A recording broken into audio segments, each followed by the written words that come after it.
Welcome to topper study point. स्वागत है प्यारे बच्चों। एंड आज की ये स्पेशल वीडियो क्लास 12th का आपका जो पॉलिटिकल साइंस का सब्जेक्ट है बच्चों, यानी कि राजनीतिक विज्ञान का, इसके कल के पेपर के लिए पॉलिटिकल साइंस का आपका जो प्री बोर्ड का एग्जाम होने वाला है बच्चों, इसी की तैयारी के लिए इस वीडियो में हम डिस्कस करेंगे एक और most important sample question paper को, और वो भी कंप्लीट सॉल्यूशन के साथ। जी हाँ प्यारे बच्चों, कल आपका पॉलिटिकल साइंस का जो प्री बोर्ड का एग्जाम होने वाला है बच्चों, इसी की प्रिपरेशन के लिए हम लोग अपना तीसरा और मोस्ट इंपॉर्टेंट जो सैंपल क्वेश्चन पेपर है इस वीडियो में डिस्कस करने वाले हैं।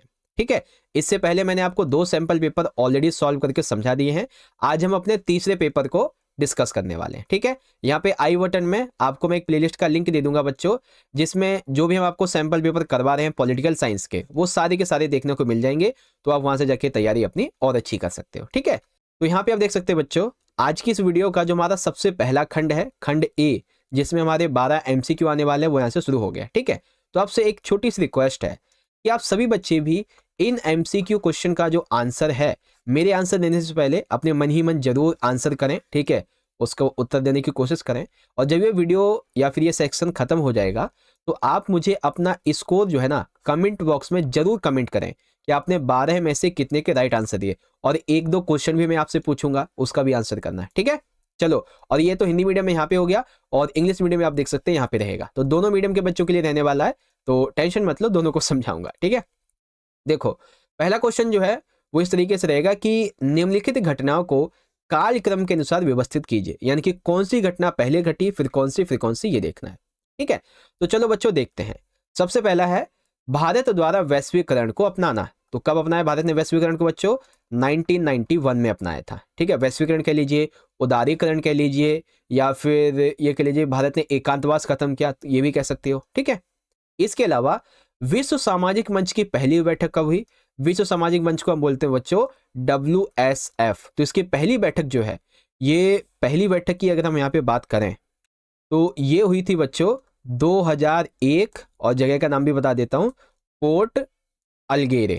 ठीक है, एक सेकेंड, पोर्ट अलगेरे में। ठीक है, उसके बाद है विश्व मंच की चौथी बैठक। तो चौथी बैठक जो है ना बच्चों, ये हुई थी 2004 में।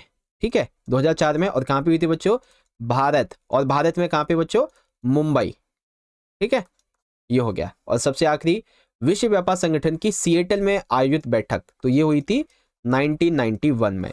तो इस हिसाब से अगर हम देखें, ठीक है, डेट वाइज अगर यहाँ पे हम देखें तो एक सेकेंड, यहाँ पे जो सिएटल वाली बैठक है ना, ये 1999 में हुई है। ठीक है, 1999 में, वही तो कहूँ, एक ही ईयर में 2 कैसे आ जाएंगे? तो देखो सबसे पहले पे तो ये आएगा आपका, यानी कि पहले पे पहला ये रहा, सेकंड पे आपका ये वाला आ जाएगा, तो ये रहा यानी कि चौथा, फिर यहाँ पे ये तीसरा, और ये आएगा चौथे पे। तो लो जी, मिल गया आंसर। का वाला जो है ये हमारा एकदम राइट हो जाएगा। ठीक है, इसी तरीके से सेम इंग्लिश मीडियम में यहाँ पे देख लेंगे। सबसे पहले ग्लोबलाइजेशन अडॉप्ट किया इंडिया ने, फिर मीटिंग हुई WTO हेल्ड इन सिएटल, उसके बाद में WSF की फर्स्ट मीटिंग हुई, उसके बाद में फोर्थ हुई, तो ऑप्शन ए करेक्ट है। ठीक है, तो इस तरीके से आप यहाँ पे से पढ़ सकते हो। ओके, तो चलिए अब हम अपने अगले क्वेश्चन को देखते हैं। क्वेश्चन नंबर सेकंड देखिए क्या कहता है कि आपातकाल के बाद 1977 के जो आम चुनाव थे, इसमें कांग्रेस पार्टी की आप सभी को पता है हार हुई थी, लेकिन फिर भी ये कुछ राज्यों में जीतने में सफल हुई थी। तो वो राज्य कौन से थे बच्चों? ठीक है, वो राज्य कौन से थे? तो फटाफट से सोचिए बच्चों, वो स्टेट कौन से थे? वो थे कर्नाटक और तमिलनाडु। यहाँ पे इसकी ज्यादातर सरकार देखने को मिली। ठीक है, सेम यहाँ पे देख लेंगे। After the emergency in the general elections of 1977 the Congress party succeed in winning in the states Karnataka and Tamil Nadu. Question number हमारा थर्ड, लिट्टे का पूरा नाम क्या है बच्चों? ठीक है, लिट्टे क्या था? लिट्टे जो है ये एक संगठन था, तो इसका पूरा नाम क्या है बच्चों लिट्टे का? इसका नाम है लिबरेशन ऑफ टाइगर्स तमिलिलम। ठीक है, लिबरेशन टाइगर्स तमिलिलम, इस तरीके से। सेम इंग्लिश में देख लेंगे, लिबरेशन टाइगर्स तमिलिलम, इस तरीके से। अगला क्वेश्चन है क्वेश्चन नंबर सेकंड, वर्तमान समय में किन 2 देशों के बीच में युद्ध चल रहा है? अगर अभी के टाइम की हम बात करें वर्तमान में, तो किन 2 देशों के बीच में चल रहा है? रूस और यूक्रेन। इसके बीच में? रूस और यूक्रेन के बीच में देखने को मिल रहा है। ठीक है, तो ऐसे जो अभी करंट अफेयर जैसा क्वेश्चन होता है ना, वैसा भी कुछ आ सकता है। चलो अगला क्वेश्चन है हमारा मिलान वाला। अब मिलान के लिए यहाँ पे ध्यान से देखो, पहला क्वेश्चन क्या है, जातीय संघर्ष झेलने वाला देश। तो जातीय संघर्ष कहाँ पे हुआ था बच्चों, श्रीलंका में। तो ए का है चौथा, तो देखते हैं बच्चों ए का जिसमें चौथा दिया गया हो, एक तो ये है और एक ये है। इसके अलावा देखते हैं ठीक है, सिंधु नदी जल समझौते से संबंधित देश। तो ये देश कौन सा है बच्चों, ये है सिंधु नदी, पाकिस्तान। ठीक है, तो डी का जिसमें तीसरा हो, ये रहा, देखो डी का तीसरा हमको मिल गया। ठीक है, तो ये वाला राइट हो गया। अब जैसे दक्षिण एशिया की राजनीति में अहम भूमिका किसकी है भाई, तो ये भूमिका किसकी है, अमेरिका की। वह देश जो 1968 तक सल्तनत बना हुआ था, तो ये मालदीव था, यानी कि आपका गा वाला एकदम करेक्ट है। ठीक है, सेम इसी तरीके से इंग्लिश मीडियम में आप यहाँ पे देख सकते हैं बच्चों, मैचिंग करेंगे तो ऑप्शन आपका सी वाला एकदम करेक्ट हो जाएगा। ठीक है, चलो क्वेश्चन हमारा 6। अभिकथन कहता है द्वितीय विश्व युद्ध के बाद 1945 में संयुक्त राष्ट्र संघ की स्थापना हुई। ठीक है, कारण क्या था, कारण ये था कि शीत युद्ध के बाद वास्तविकताएं बदल गई, अंततः संयुक्त राष्ट्र में भी सुधार जरूरी है। देखो यहाँ पे थोड़ा ध्यान देने की बात है, क्वेश्चन में क्या कहा गया है कि यूएनओ जो है 1945 में क्यों बना, और कारण में बताया जा रहा है कि इसमें सुधार जरूरी है।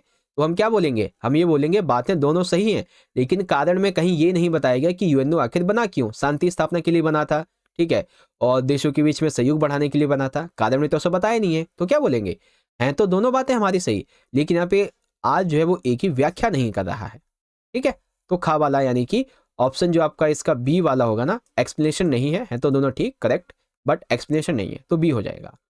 ठीक है, चलो अगला क्वेश्चन नंबर हमारा यहाँ पे 7। अब इसमें पूछा गया है भाषाई आधार पर राज्यों के गठन आयोग का नाम क्या था। अब यहाँ पे बच्चों मैं आपको एक दो क्वेश्चन और एक्स्ट्रा समझाता हूँ, ध्यान से सुनो। देखो भाषाई आधार पर राज्यों के गठन का आयोग का क्या नाम था बच्चों, राज्य पुनर्गठन आयोग। अब ये आयोग बना कब था, तो ये आयोग बना था बच्चों 1953 में। ठीक है, जब आंध्र प्रदेश को नया राज्य बनाई दिया गया था ना, तब ये बना था। ठीक है, सेकंड, राज्य पुनर्गठन आयोग जो था, इसने अपनी जो रिपोर्ट थी वो कब प्रस्तुत की थी बच्चों, 1956 में। ठीक है, 1956 में। अब कौन सा ऐसा बच्चा है जो मुझे कमेंट करके ये बताएगा कि 1956 में जब ये रिपोर्ट आई, राज्य पुनर्गठन आयोग की रिपोर्ट, तो इसमें कितनी यूनियन टेरिटरीज की बात बनाने की बात की गई और कितने स्टेट यानी कि कितने राज्य बने और कितने केंद्र शासित प्रदेश बने, वो आपको मुझे कमेंट बॉक्स में लिख के बताना है। आपको लिखना है क्वेश्चन नंबर 7 और बताना है कितने यूटी और कितने स्टेट बने थे। ठीक है, कमेंट करो फटाफट से, देखते हैं किस बच्चे को पता है। चलो अब यहाँ पे सेम इसी क्वेश्चन नंबर 7 को इंग्लिश में देख लो कि the name of the commission was the formation of states on linguistic basis, that is party states reorganisation commission. ठीक है, चलो अगला क्वेश्चन नंबर हमारा 8। इसमें पूछा गया है निम्नलिखित में से कौन सा कथन आसियान शैली को दर्शाता है। तो बच्चों आसियान शैली को दर्शाने वाला कथन हमारा यहाँ पे कौन सा है, तो वो है बच्चों विवाद रहित, मैत्रीपूर्ण और सहयोगात्मक तरीके से विवादों का समाधान। देखिए आसियान शैली का मतलब क्या हो गया कि आसियान में सम्मिलित जो देश हैं, ये बिना किसी विवाद के और मित्रता पूर्वक और एक दूसरे का सहयोग करते हुए विवादों का समाधान करके अपना विकास करें, यही है आसियान शैली। बस हो गया यहाँ पे हमारा ऑप्शन। सेम इंग्लिश में देख लेंगे, ये हो जाएगा आपका डी वाला, यहाँ पे आसियान जो स्टाइल है इसके बारे में। ओके, चलो इसके अलावा है कि भारतीय जो विदेश नीति है इसका आधार स्तंभ है, अर्थात भारत की जो विदेश नीति बच्चों, इसके आधार के स्तंभ क्या है, यानी कि इंडिया की जो फॉरेन पॉलिसी है इसके क्या स्तंभ है। तो पहला स्तंभ तो है भाई विश्व शांति, यानी कि वर्ल्ड लेवल पे पीस को एस्टेब्लिश करना, शांति से अस्तित्व यानी कि सभी देश शांति से अपने अस्तित्व को बनाए रखें। पंचशील यानी कि भारत और चाइना के बीच में होने वाले इस पंचशील के समझौते की बात, दैट मीन्स इनमें से सभी या फिर उपरोक्त सभी, ये घा वाला हमारा एकदम करेक्ट आंसर है। ठीक है, सेम इसी तरीके से इंग्लिश मीडियम में देख लेंगे pillar of Indian foreign policy, तो यहाँ पे ऑल ऑफ दीज। ठीक है, चलो क्वेश्चन नंबर 10 देखते हैं। अब ये अभिकथन कारण का है, एक बार फिर से देखो क्या पूछा गया है। सुरक्षा परिषद में 5 स्थायी और 10 अस्थायी सदस्य हैं। बिल्कुल सही बात है, 5 स्थायी सदस्य हैं बच्चों जो कि कैसे हैं, परमानेंट हैं, और जो 10 अस्थायी हैं वो है अनपरमानेंट, और ये सभी के सभी सिर्फ 2 साल के लिए चुने जाते हैं। अभी तक भारत जो है आई थिंक मेरे हिसाब से 7 या 8 बार अस्थायी सदस्य के रूप में चुना जा चुका है 7 से 8 बार मेरे हिसाब से। ठीक है, कारण क्या है कि इनकी सदस्य संख्या अभी भी उतनी है, वो इसलिए 2 साल की अवधि तक अस्थायी सदस्य रहने के बाद लगातार किसी देश को इस पद के लिए दोबारा नहीं चुना जा सकता। बिल्कुल ठीक है कि ये जो है ना अस्थायी सदस्य दोबारा नहीं चुने जा सकते हैं, ठीक है, लगातार। तो यहाँ पे ये ठीक है, मेरे हिसाब से ये ठीक है, व्याख्या भी है। यहाँ पे देख लेंगे, ठीक भी है, व्याख्या भी है, तो ये हो जाएगा आपका ए वाला। क्वेश्चन नंबर 11, आपको उस देश की पहचान करनी है जो कि संवैधानिक राजतंत्र है और चारों तरफ से भूमि से घिरा हुआ है। तो बच्चों, संवैधानिक राजतंत्र कौन सा है और भूमि से घिरा हुआ कौन है? नेपाल है वो, तो है ना। आपने देखा था ना, मैप में आपको दिखाया था, नेपाल के ऊपर इधर जो है ना चाइना है, ठीक है, इधर नीचे की तरफ में यहाँ भारत है, इधर भूटान आ जाता है, इधर पाकिस्तान तो आता ही नहीं, खैर वो तो अलग ही है ना, इस तरीके से। चलो अब यहाँ पे देख लेंगे, यहाँ पे आता है हमारा इंग्लिश में, तो ये कौन सा बच्चों? ये है नेपाल।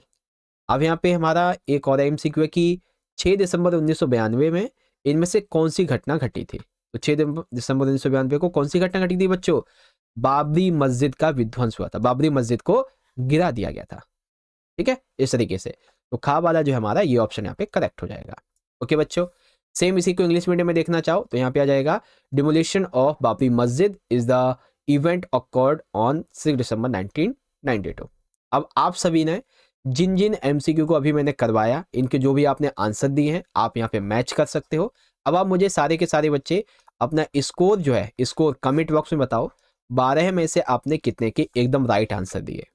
ठीक है, ताकि मुझे भी तो पता चले क्या पढ़ रखा है आप लोगों ने अभी तक। ठीक है, चलो आगे बढ़ते हैं अब हम अगले सेक्शन की तरफ, जो कि है खंड नंबर बी, 12 अंक का। देखो बच्चों, अब यहाँ पे हमारे 2 नंबर के जो है ना, ये 6 क्वेश्चन यहाँ पे आने वाले हैं, तो बढ़िया प्रश्न होंगे, बढ़िया और ध्यान से देखो। देखो तेरा क्वेश्चन क्या कहता है, भारत के लोगों पर वैश्वीकरण के किन्हीं 2 नकारात्मक परिणामों को उजागर कीजिए। अर्थात भारत के जो लोग हैं, या फिर ये कह लीजिए कि भारत पर वैश्वीकरण के नकारात्मक कौन से परिणाम पड़े हैं। तो आओ बच्चों देखो, जब हम नकारात्मक की बात करेंगे ना, तो इसमें बेसिकली हम इकोनॉमिकल बात कर देंगे। जैसे कि किसानों के लिए जब ये बहुराष्ट्रीय कंपनियां आई, तो इन बहुराष्ट्रीय कंपनियों से बीज खरीदने के बाद फसल बर्बाद होने पर भारी क्षति होती है। अर्थात जब से बहुराष्ट्रीय कंपनियां, बड़ी बड़ी कंपनियां आई, इन्होंने बहुत ही ज़्यादा कीटनाशकों के और रसायन का उपयोग करके बीजों को बनाया या फिर उनमें मिला दिए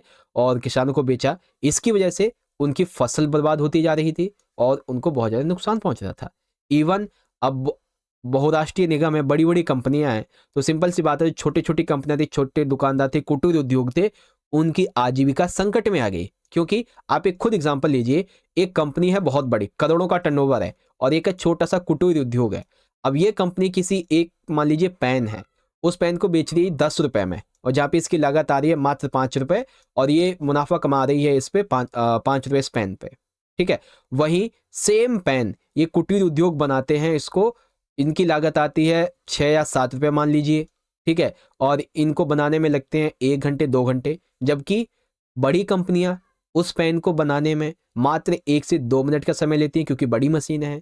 तो सिंपल सी बात है, खतरा आ गया ना कुटीर उद्योग पे। तो वही बात है कि बड़ी कंपनियां अच्छा माल कम दाम में ज़्यादा बेचती हैं, इसीलिए कुटीर उद्योग खत्म होते चले गए।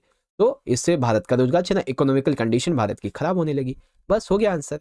सेम इसी तरीके से इंग्लिश मीडियम में आ जाएगा आपका। यहाँ पे देखेंगे तो highlight the any 2 negative consequences of globalisation on the people of India.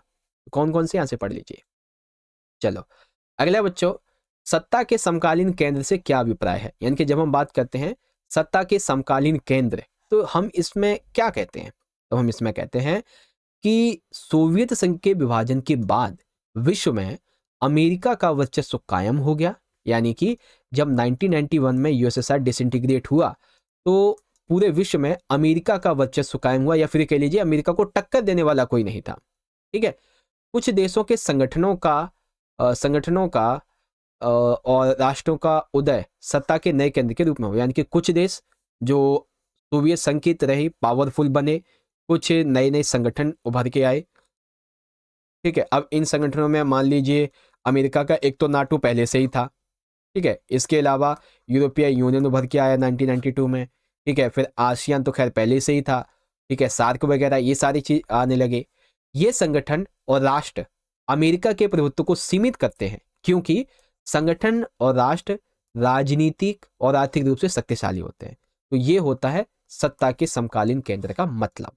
ठीक है, सेम इंग्लिश मीडियम में देख लेंगे, what do you mean by contemporary centre of power, तो क्या मतलब है इसका, आप यहां से पढ़ सकते हो। ठीक है, चलो क्वेश्चन नंबर हमारा 15, इसमें पूछा गया है जो गठबंधन की सरकारें थी इसका युग किस कारण से आरंभ हुआ था।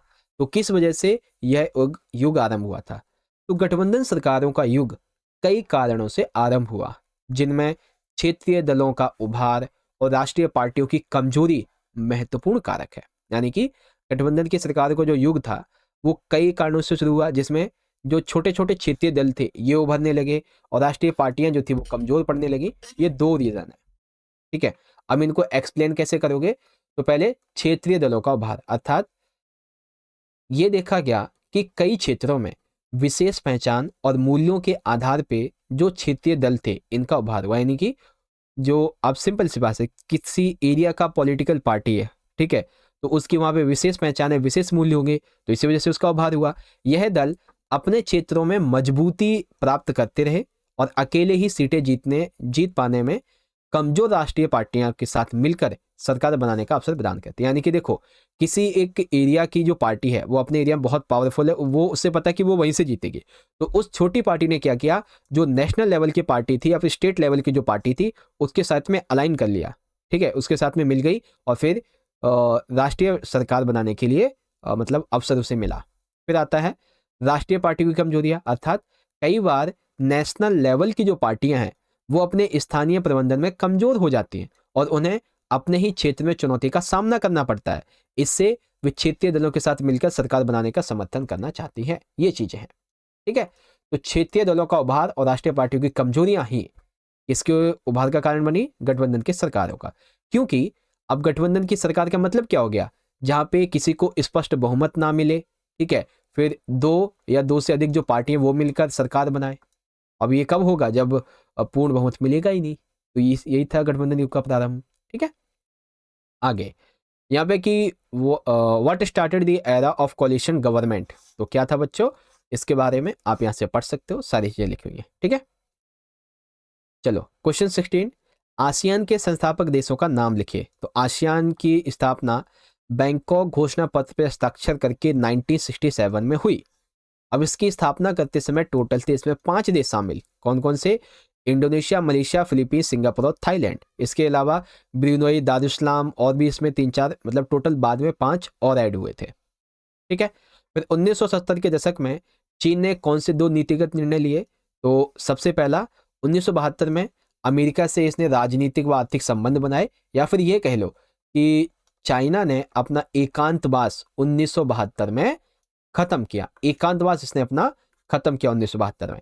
इसके अलावा 1978 में खुले द्वार की नीति की घोषणा की, जिसके तहत चाइना ने अपने जो देश था उसके बॉर्डर को खोला, किसके लिए, वर्ल्ड ट्रेड के लिए। और इसकी वजह से उसे जब क्या नाम है, इंटरनेशनल जो डॉलर मुद्रा थी ना वो मिली, तो इसे निवेश करना शुरू किया और ये अपने आप को विकसित और करने लगा। ठीक है, सेम इन्हीं दोनों क्वेश्चन को यहाँ पे देख लेंगे। Name the founding countries of ASEAN, तो ये है, और कौन कौन से 2 निर्णय लिए वो भी यहाँ पे देख सकते हो। ठीक है, चलो आगे देखेंगे। वर्ष 1967 के चुनावों को राजनीतिक भूकंप की संज्ञा क्यों दी जाती है। तो इसके कई रीजन है। सबसे पहला रीजन ये है कि 1967 के जो चुनाव हुए, पहली बार ऐसा हुआ कि कांग्रेस को लगभग 9 राज्य हाथ से उनके निकल गए, उनकी पराजित हुई 9 राज्यों में। आजादी के बाद में ये पहले ऐसे चुनाव थे। कांग्रेसों को प्राप्त जो वोटों का प्रतिशत था और सीटों की संख्या जो थी वो उसमें कमी आई। ठीक है, और भी एक आधा पॉइंट आ सकता है, लेकिन 2 नंबर का है तो हम सिर्फ 2 लिखेंगे। और सेम इसी तरीके से इंग्लिश में, why is the 1967 election called a political earthquake, तो क्यों कहा जाता है, यहां से देख लीजिए। ठीक है, तो मेरे हिसाब से अब आपको समझ में आ गया होगा। चलिए आगे बढ़ेंगे अगले सेक्शन की तरफ। अब हमारा आता है अगला सेक्शन, खंड नंबर सी, और बहुत ही इंपॉर्टेंट है। खंड सी हमारा 20 नंबर का आने वाला है। अब इसमें देखिए क्या कहा गया है कि 4 नंबर का पहला क्वेश्चन, बीते हुए कुछ वर्षों में संयुक्त राष्ट्र सुरक्षा परिषद के नए स्थायी और अस्थायी सदस्यों के लिए प्रस्तावित किन्हीं 4 मापदंडों का वर्णन कीजिए। ठीक है, तो आप सभी को पता है कि यूएनओ के जो महासचिव थे कोफी अन्नान, ठीक है, क्या नाम है इनका, कोफी अन्नान, इन्होंने यूएनओ की सिक्योरिटी काउंसिल के न्यू परमानेंट मेंबर्स और न्यू परमानेंट मेंबर्स, इनके लिए कुछ मापदंड बताए थे। टोटल बच्चों 6 से लेके 7 मापदंड है। ठीक है, और इन मापदंड से संबंधित 3 क्वेश्चन आपको मैं बताने वाला हूं, बस आप ध्यान से समझते चलना। ठीक है, अब देखो कौन कौन से मापदंड है, पहले तो ये देख लो। पहला मापदंड है बच्चों, एक प्रमुख आर्थिक शक्ति होना, यानी कि वैश्विक लेवल पे वो एक पावरफुल इकोनॉमिकल कंट्री होनी चाहिए, उसके पास एक अच्छी खासी सैन्य शक्ति होनी चाहिए। इसके अलावा यूएनओ का जो बजट है उसमें उसका पर्याप्त योगदान यानी कि अंशदान होना चाहिए। जनसंख्या की दृष्टि से वह एक बड़ा देश होना चाहिए। इसके अलावा उस देश में लोकतंत्र और मानवाधिकारों का सम्मान होना चाहिए। यह देश भौगोलिक, आर्थिक व्यवस्था एवं सांस्कृतिक दृष्टिकोण से विश्व की विविधता का परिषद में अधिक प्रभावी ढंग से प्रतिनिधित्व करता हो, यानी कि वैश्विक लेवल पे इसमें बहुत सारी विविधताएं हो, जनसंख्या अधिक हो। ठीक है, तो ये है वो मापदंड। अब इसका दूसरा क्वेश्चन ये बनेगा बच्चों कि हमारा जो भारत देश है, भारत देश इन मापदंडों पर खरा कैसे उतरता है, यानी कि इस मापदंडों को फुलफिल कैसे करता है। तो पहला क्या कहता है, प्रमुख आर्थिक शक्ति। तो अभी के टाइम पे भारत देखा जाए 4-5वें नंबर की इकोनॉमिकल जो अर्थव्यवस्था वो बन चुकी है वर्ल्ड लेवल पे। प्रमुख सैन्य शक्ति की बात करें तो भारत आई थिंक 7वें-8वें नंबर पे इसके पास में प्रमुख सैन्य शक्ति है पूरे विश्व की। इसके अलावा यूएनओ में इसका अच्छा खासा योगदान है। जनसंख्या की दृष्टि से भारत दूसरे नंबर पे आता है और लोकतंत्र के खिताबों में देखा जाए तो भारत अग्रणी देशों में से एक है और मानवाधिकारों के लिए तो भारत में मानवाधिकार आयोग तक बनाया गया है। भूगोल की बात करें तो भारत विश्व का 7वां सबसे बड़ा देश है और संस्कृति के दृष्टिकोण से भारत में विभिन्न जाति, भाषा, धर्म इत्यादि को मानने वाले लोग रहते हैं। तो ऐसे में भारत इन सभी पे खरा उतरता है। लेकिन तीसरा क्वेश्चन हमारा यह बनता है कि आखिर ऐसे क्या कारण है जिसकी वजह से भारत इन सभी मापदंडों पे एकदम खरा उतरता है लेकिन फिर भी उसे सिक्योरिटी काउंसिल की परमानेंट मेंबरशिप नहीं मिल पा रही है। तो इसका एक सबसे बड़ा रीजन है वीटो पावर धारक देश, अर्थात जो वीटो पावर धारक देश हैं उनमें से खास करके जो चाइना है। जब भी बात उठती है भारत को परमानेंट मेंबरशिप देने की तो चाइना भारत के खिलाफ अपनी वीटो का उपयोग कर लेता है और इस वीटो की वजह से वो प्रस्ताव रद्द हो जाता है, क्योंकि एक वीटो उन चारों के प्रस्ताव को रद्द कर सकती है। दूसरा पॉइंट है कि इसके दावेदार और भी हैं। ठीक है, दावेदार और हैं, इसका क्या मतलब है, जैसे मान लीजिए दक्षिण अफ्रीका का क्या नाम है, दक्षिण अमेरिका का, ब्राजील है, अफ्रीका के बहुत सारे देश हैं, खुद ऑस्ट्रेलिया है, ये भी प्रबल दावेदार हैं इसके। और अगर भारत को दे दी गई ना ये सिक्योरिटी काउंसिल की परमानेंट मेंबरशिप तो वो देश भी मांग करेंगे और वो जो 5 स्थायी सदस्य वो नहीं चाहते हैं कि और भीड़ बढ़े यहाँ पे। ठीक है, इसके अलावा तीसरा रीजन है भारत और पाकिस्तान के रिलेशंस, क्योंकि इन 5 मेंबर्स का मानना यह है कि अगर भारत को हमने सिक्योरिटी काउंसिल की परमानेंट मेंबरशिप दे दी तो ये उसका गलत उपयोग करेगा पाकिस्तान के लिए। ये भी रीजन है। तो यहाँ पे मैंने 3 क्वेश्चन आपको एक साथ बताए। पहले तो वो मापदंड हैं कौन से, फिर इस पर भारत की स्थिति क्या है और इसके अलावा भारत को ये मिल क्यों नहीं पाया। तीनों क्वेश्चन मैंने आपको बहुत ही आसान तरीके से समझा दिए। ठीक है, अब सेम इसी क्वेश्चन को बच्चों इंग्लिश मीडियम में देखेंगे। तो देखो, for new permanent and non permanent members of United nation security council over the years describe any 4 permanent proposed parameters proposed. तो कौन कौन से पैरामीटर्स हैं आप यहां से पढ़ सकते हो। ठीक है, तो देखा ना कितना बढ़िया तरीके से आपको मैंने समझा दिया। चलो आगे देखेंगे। क्वेश्चन 20, अंतरराष्ट्रीय संगठन होने के लाभों को उजागर कीजिए। यानी कि जो अंतरराष्ट्रीय संगठन है इसके होने के क्या लाभ हो सकते हैं। तो इसके होने के बहुत सारे लाभ हैं, जैसे कि यह अंतरराष्ट्रीय चिंता के मुद्दों पर चर्चा करने के लिए एक सामान्य मंच प्रदान करता है। यानी कि अगर पूरे वर्ल्ड लेवल पे कोई समस्या है पूरे हर एक देश की तो उस पर चर्चा करने का ये बहुत बड़ा और अच्छा मंच है। जैसे कि पूरे विश्व में कोई पर्यावरण महामारी है, कोई अंतर्राष्ट्रीय युद्ध हो रहा है, शांति स्थापित करने या फिर कोई भी अंतर्राष्ट्रीय मुद्दा हो तो उसके लिए मंच बहुत बढ़िया है यूएनओ। इसके अलावा अंतर्राष्ट्रीय शांति को स्थापित करने के लिए, देशों में सुरक्षा को बनाए रखने के लिए यूएनओ बहुत अच्छा है। इसके अलावा सही विभिन्न देशों में सहयोग के लिए सामान्य मानक नियम तैयार करना, प्रक्रिया का निर्धारण करने के लिए यूएनओ अच्छा है। यह अमेरिका के साथ चर्चा तथा वार्ता को बढ़ावा देने वाले मंच के रूप में भी कार्य करता है। ठीक है, तो इस तरीके से आप इसको लिख सकते हैं और ये इसके लाभ है। ओके, इसके अलावा देखो, एक तो हो गया भाई कि मंच है, शांति स्थापित करता है, सुरक्षा बनाए रखता है और अमेरिका के साथ में चर्चा वार्ता को बढ़ावा देने के लिए अच्छा है। तो ऐसे ही आपको लिख देना है, बस हो गया। इसके अलावा सेम इंग्लिश में highlight the advantages of having an international organisation. क्या है बच्चों, वो यहाँ से देख सकते हो।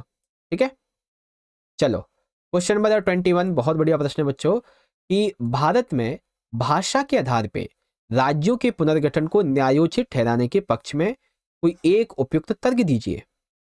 ठीक है, तो यानी कि भारत में भाषा के आधार पे जो राज्यों का पुनर्गठन किया गया, आप इसको एकदम सही ठहराओ। आओ देखते हैं। तो देखो, भाषा के आधार पर राज्यों के पुनर्गठन ने राज्य की सीमाओं के निर्माण के लिए एक समान आधार प्रदान किया है। यानी कि भारत में जब ये राज्य पुनर्गठन आयोग आया था तो उस समय 14 स्टेट थे और जो 7 थे यूटी, यूनियन टेरिटरीज, केंद्र शासित प्रदेश, ये थे। तो अब ऐसे में इन सभी की सीमाओं का निर्धारण के लिए एक समान आधार ढूंढा जा रहा था। तो वो समान आधार क्या मिला, वो मिला भाषा के आधार पे। ठीक है, अब इसने विविधता के सिद्धांत की स्वीकृति को रेखांकित किया, अर्थात भारत में हर एक राज्य में विभिन्न भाषा, जाति, धर्म आदि को मानने वाले लोग हैं। तो ऐसे में ये जो हमारा भारत की विविधता का सिद्धांत है, इसने इसको स्वीकार किया। इसके अलावा अलगाव और विभाजन की आशंका को कम किया, क्योंकि भाषा के आधार पे होगा तो बड़ी आसानी से सारी चीजें हो सकती हैं।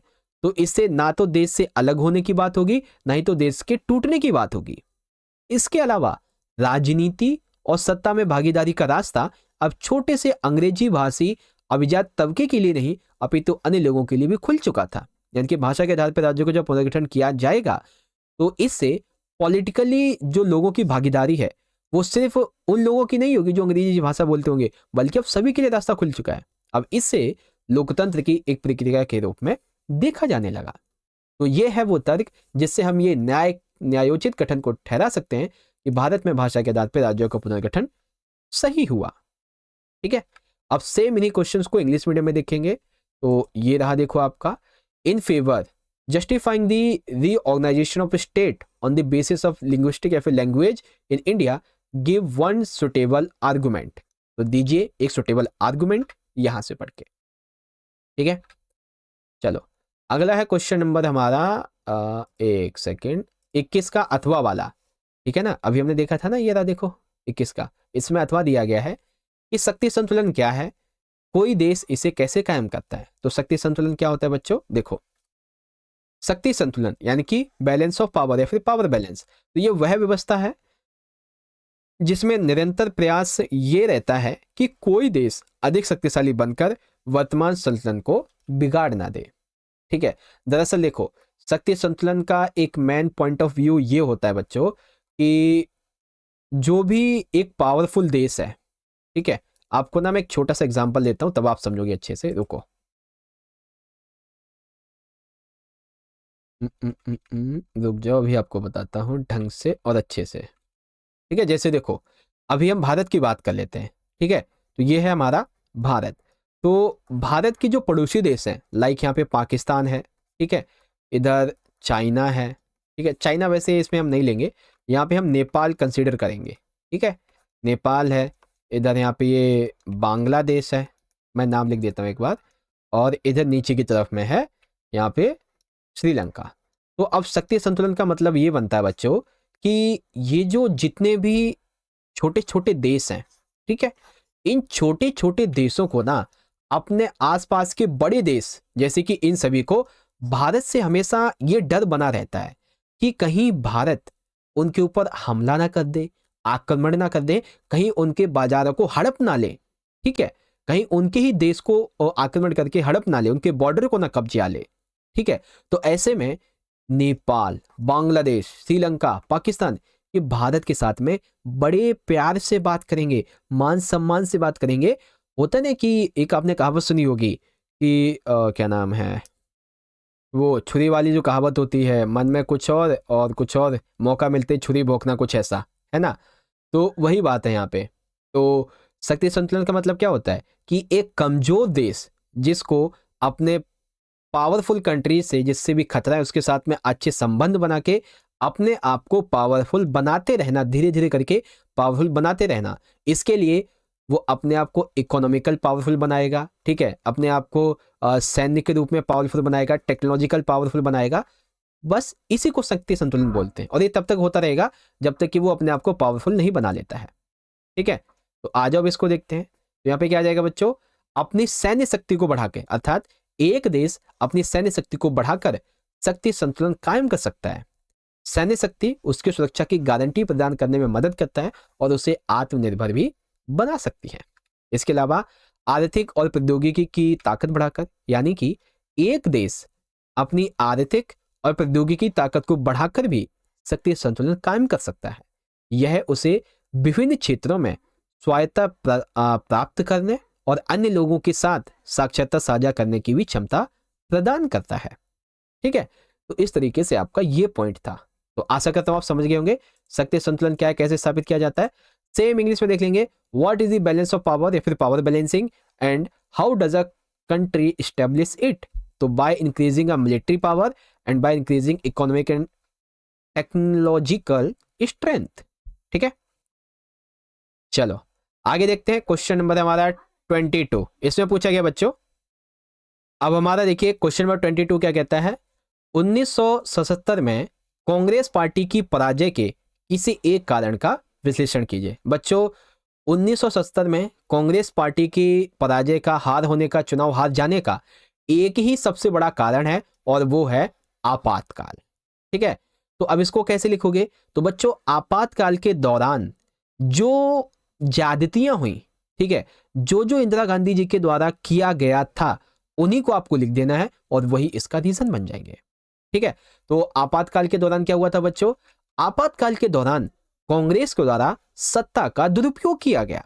ठीक है, सत्ता का दुरुपयोग यानी कि उन्होंने अपनी सत्ता का दुरुपयोग करते हुए प्रेस पे सेंसरशिप लगा दी, बिजली काट दी, ठीक है, नसबंदियां करवाई गई, विकास के नाम पे झुग्गी झोपड़ी को जला दिया गया, है ना, ये चीजें आ जाती हैं। उत्तर भारत का मध्यम वर्ग कांग्रेस से दूर हो गया क्योंकि आपातकाल की ज्यादातर ज्यादतियां भी वहीं देखी गई। इसीलिए ये देखा गया था कि उत्तर भारत के सारे राज्य 1977 के चुनावों में इनके हाथ से निकल गए। ठीक है, तो ये हो गया आपका। इसके अलावा नवगठित जनता पार्टी की लोकप्रियता, यानी कि इन्हीं आपातकाल के एंडिंग होने से पहले और एंडिंग होने के बाद जो जनता पार्टी थी इसकी लोकप्रियता ज्यादा बढ़ गई क्योंकि इन्होंने एक ही मुद्दा उठाया चुनाव जीतने के लिए, आपातकाल। ठीक है, और उस समय हर एक व्यक्ति इंदिरा गांधी की कांग्रेस पार्टी से बहुत ज्यादा नाराज था इस आपातकाल के दौरान हुई सभी गड़बड़ियों की वजह से। तो इसीलिए एक ही कारण है 1977 के इनके चुनाव में पराजय का और वो है आपातकाल। ठीक है, तो अब आप समझ गए अच्छे तरीके से। चलो सेम इसको इंग्लिश मीडियम में यहां पे देख लेंगे, एनालाइज एनी वन रीजन। चलो देखते हैं क्या है क्वेश्चन कि analyse any one reason for the defeat of the Congress party in 1977। तो क्या थे बच्चों, यहां से देख सकते हो। ठीक है, चलो अब इसी का अथवा वाले क्वेश्चन देखिए बच्चों, वैश्वीकरण के 4 नकारात्मक प्रभावों का विश्लेषण कीजिए। तो बच्चों वैश्वीकरण के बहुत सारे यहाँ पे नकारात्मक प्रभाव निकल के सामने आते हैं, जैसे कि आर्थिक असमानता में वृद्धि, अर्थात जो देश ऑलरेडी डेवलप थे वो तो और भी ज्यादा डेवलप हो गए और जो देश और गरीब थे वो तो और ज्यादा गरीब हो गए। इसी तरीके से ये समझ सकते हो कि जो कंपनी, जो व्यक्ति वैश्वीकरण के दौरान अमीर थे वो और अमीर हो गए, जो गरीब थे वो और गरीब होते चले गए, यानी कि विश्व में देशों के बीच आर्थिक असमानता बढ़ गई। सेकंड, पश्चिमीकरण संस्कृति का अधिरोपण, अर्थात पूरे विश्व ने जो वेस्टर्न कल्चर है इसको अपनाना शुरू कर दिया और इसी वजह से लोग अपनी स्थानीय संस्कृति को धीरे धीरे भूलते चले गए। लोग विदेशी वस्त्रों, वस्तुओं, आदतों, संस्कृति, कल्चर इसको अपनाने लगे और अपनी संस्कृति को भूलते गए। ठीक है, श्रम का मुक्त प्रवाह ना होना, अर्थात कुछ स्थानों पे ये देखा गया कि वैश्वीकरण की वजह से श्रमिकों को उचित मूल्य मिलना मुश्किल हो रहा था, क्योंकि मशीनें आ गई थी। अब मशीनें कम टाइम में अच्छा और ज्यादा काम कर पा रही थी, तो श्रमिकों को सही पैसा मिल नहीं पा रहा था। इसकी वजह से न्यूनतम वेतन और अधिक कामकाजी की शर्तें प्रदान की जा रही थी। ठीक है, इसके अलावा बहुराष्ट्रीय कंपनियों का बाजारों पर कब्जा, यानी कि बड़ी बड़ी वर्ल्ड लेवल पे जो कंपनीज थी, उन्होंने देशों के बाजारों पे कब्जा करना शुरू कर दिया। ठीक है, अब बाजारों पे कब्जा एक तरीके से तो सिंपल सी बात है, वो देशों की स्थिति की इकोनॉमिकल कंडीशन को प्रभावित करेंगे ही करेंगे। इसकी वजह से क्या होगा कि उद्योगों की स्थिति में कमी आएगी और बेरोजगारी बढ़ती जाएगी। बड़ी कंपनियों में तो ज्यादातर किससे काम होता है, वो क्या बोलते हैं, मशीनों से काम होता है।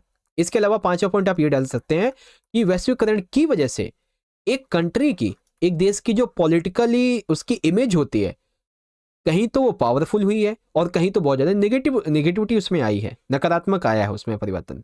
ठीक है, क्योंकि अब उसका स्थान किसने ले लिया है, इन बड़ी बड़ी कंपनियों ने ले लिया है।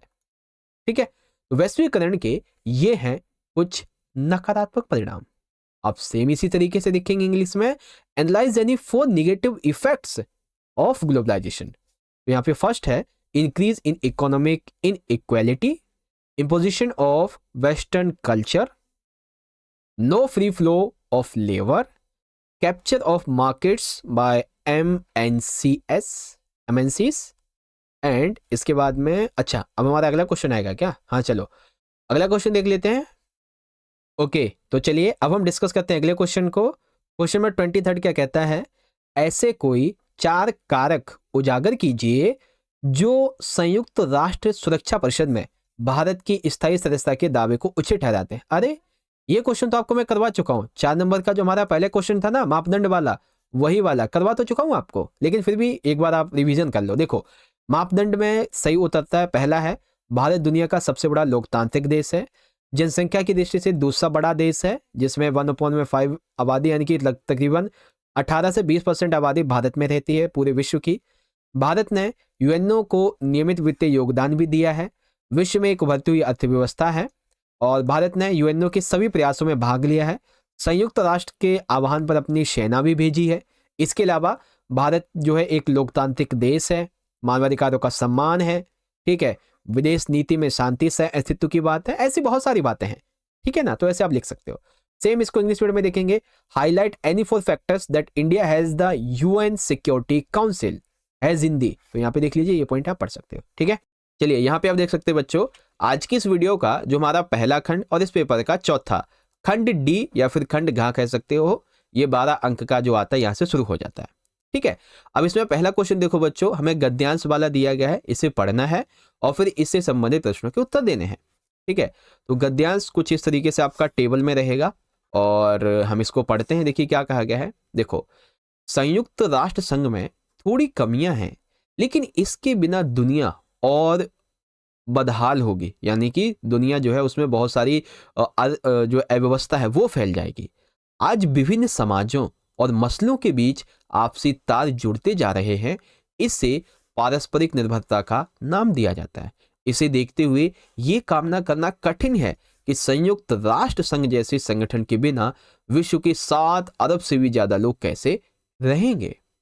ठीक है, तो अब इससे संबंधित क्वेश्चन क्या क्या बनेंगे। क्वेश्चन देखो, क्वेश्चन है कि संयुक्त राष्ट्र संघ की सीमा क्या है या फिर कह लीजिए इसकी कमी क्या है। तो सबसे बड़ी कमी बच्चों ये है कि संयुक्त राज्य अमेरिका और चाइना, खास करके जो बहुत ही ज्यादा डेवलप कंट्रीज हैं, ऐसे बड़ी बड़ी कंट्रीज का और डेवलप जो संगठन है लाइक यूरोपियन यूनियन हो गया, इन सभी संगठनों देशों का इसमें वर्चस्व ज्यादा देखा गया और यूएनओ अपने ही अंदर इनके वर्चस्व को रोक नहीं पा रहा है। ये इसकी सबसे बड़ी कमी है, क्योंकि अंशदान भी ये सबसे ज्यादा देते हैं।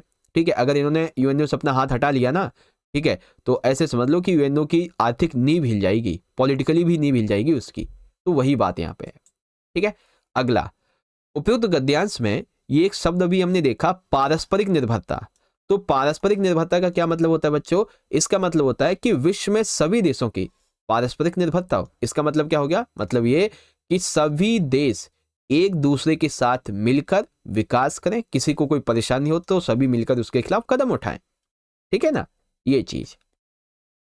तीसरा क्वेश्चन, यदि संयुक्त राष्ट्र ना हो तो दुनिया और बदहाल होगी। ऐसा क्यों? अर्थात अगर यूएनओ नहीं होगा तो दुनिया जो है ना वो बदहाल हो जाएगी। बदहाल यानी कि दुनिया खराब हो जाएगी, दुनिया में कुछ गलत होगा। तो ऐसा क्यों? क्योंकि यूएनओ के बिना चारों ओर अव्यवस्था हो जाएगी। अव्यवस्था यानी कि यूएनओ के जाने के बाद अगर यूएनओ नहीं होगा तो पूरे विश्व में हर तरफ अव्यवस्था। अब इस अव्यवस्था में आप ये समझ लो कि विकसित विकासशील देशों के बीच में जो है ना कॉन्फ्लिक्ट ज़्यादा छिड़ जाएगा। पर्यावरण के लिए जो ये सम्मेलन वगैरह करता आया है ना वैश्विक लेवल पे, वो भी नहीं हो पाएंगे। और भी बहुत सारे पॉइंट आ सकते हैं इसमें, ठीक है। अब सेम अगला क्वेश्चन कि वर्ष 2019 में यूएनओ के बजट में सबसे अधिक योगदान देने वाले देश, तो 2019 में सबसे अधिक योगदान किस कंट्री ने दिया था? तो वो था बच्चों संयुक्त राज्य अमेरिका। किसने? संयुक्त राज्य अमेरिका, ठीक है। अब सेम इसी क्वेश्चन को आप एक बार यहां से देख लो अच्छे से, ठीक है। पहला question, second, third and fourth. अब यहाँ पे आता है हमारा इंग्लिश मीडियम में, तो सेक्शन डी यहाँ पे देखो शुरू हुआ था। अब इस इंग्लिश मीडियम में आपका ये जो रहा यहाँ पे दिया गया है पैसेज। पहला क्वेश्चन है the limitations of United Nations, क्या है इसकी लिमिटेशंस? तो आपका डी वाला हो जाएगा। फिर यहाँ पे देखेंगे सेकंड कि in the above passage interdependence means, तो क्या मीन्स है इसका? उसके बाद में if there is no United Nations the whole world will be worse because of that, ये रीजन है। एंड देन हायर कंट्रीब्यूटर कौन था यूनाइटेड नेशंस के बजट में ईयर 2019? तो ये था यूनाइटेड स्टेट्स, ठीक है। ये चीज थी। तो इस तरीके से बच्चों हिंदी और इंग्लिश दोनों में आपको मैंने समझा दिया है सैंपल पेपर की तरफ। तो अब यहाँ पे देखो क्या कहा गया है क्वेश्चन नंबर 25 में, भारत के राजनीतिक रेखा मानचित्र में 4 राज्य ABCD यहाँ पे जो है ना वो दर्शाए गए हैं। क्या क्या? ABCD दर्शाए गए हैं। अब इसके हिसाब से आपको पहचान करनी है और उत्तर पुस्तिका में उसके सही नाम, क्रम संख्या और अक्षर लिखने हैं, ठीक है। तो देखो ये रहा आपका मैप, ठीक है। अब ये जो मैप की जानकारी है ना ये आपको टेबल में भरनी है इस तरीके से, ओके। अब पहला क्वेश्चन देखते हैं बच्चों, वह राज्य जिसे मध्य प्रदेश से अलग करके बनाया गया। अच्छा चलो मेरा एक क्वेश्चन है आप सभी से, मेरा एक क्वेश्चन ये है, आपको ना ये बताना है कि सन 2000 में, ठीक है, ईयर 2000 में ऐसे कौन से 3 राज्य थे जो बनाए गए थे। आपको उन 3 राज्यों के जो नाम हैं मुझे कमेंट में लिखने हैं, ठीक है। कैसे लिखोगे? आप लिखोगे मैप और इन 3 राज्यों के क्या नाम थे वो मुझे कमेंट में बताओ, फटाफट से बताओ, देखते हैं कितने बच्चों को पता है। तो इसमें से एक का नाम तो है MP यानी कि मध्य प्रदेश। मध्य प्रदेश नहीं, मध्य प्रदेश से तो अलग करके बनाया गया था। तो MP से अलग करके पता है क्या बनाया गया था? छत्तीसगढ़, यानी कि ये जो है ना आपका A वाला, ये सही हो जाएगा। तो A यानी कि पहली जानकारी के लिए हो जाएगा ये आपका A, और जो नाम है इसका वो हो जाएगा छत्तीसगढ़, ठीक है। इस तरीके से सेकंड बच्चों कि स्वतंत्र भारत में साम्यवादी सरकार के द्वारा शासित पहला राज्य, तो साम्यवादी जो सरकार थी इसके द्वारा शासित पहला राज्य कौन सा था बच्चों? आप सभी को पता है, सेकंड, यानी कि ये था केरल, ठीक है। कौन था? केरल। इसके अलावा आगे चलते हैं, तो पोटी श्री रामुलु से संबंधित राज्य या फिर भाषा के आधार पर बना पहला राज्य, ये भी आप कह सकते हैं, ठीक है। चलो तो वो था बच्चों यहाँ पे सी यानी कि यह है आपका आंध्र प्रदेश, ठीक है। इसे हम AP लिख सकते हैं, अर्थमेटिक प्रोग्रेस जो आपने पढ़ा है ना 9th 10th में, वही AP इस तरीके से। और सबसे आखिरी, भारत का वह भाग जहां सार्वभौमिक वयस्क मताधिकार सबसे पहले उपयोग करके चुनाव हुए थे, तो वो है बच्चों मणिपुर। अब ये D यहाँ पे दिया गया है, तो D जो है ना ये है आपका मणिपुर, ठीक है। चलो अब इन सभी को टेबल में भरेंगे। तो देखो बच्चों टेबल के लिए अक्षर A है Chhattisgarh, B Kerala, C Andhra Pradesh, D Manipur, ठीक है। जरूरी नहीं है कि ये अल्फाबेटिकल तरीके से आपके आंसर आएंगे, ये हो सकता है कि छत्तीसगढ़ B पे दे दे, हो सकता है तो मणिपुर C पे दे दे, तो ऐसे करके आ जाएगा, है ना। तो ये चीजें हैं। तो समझ गए बच्चों मैप का क्वेश्चन। अब सेम इसी मैप के क्वेश्चन को आप इंग्लिश मीडियम में देख लीजिए। आपके ये 4 क्वेश्चन हैं जो कि यहाँ पे दिए गए हैं।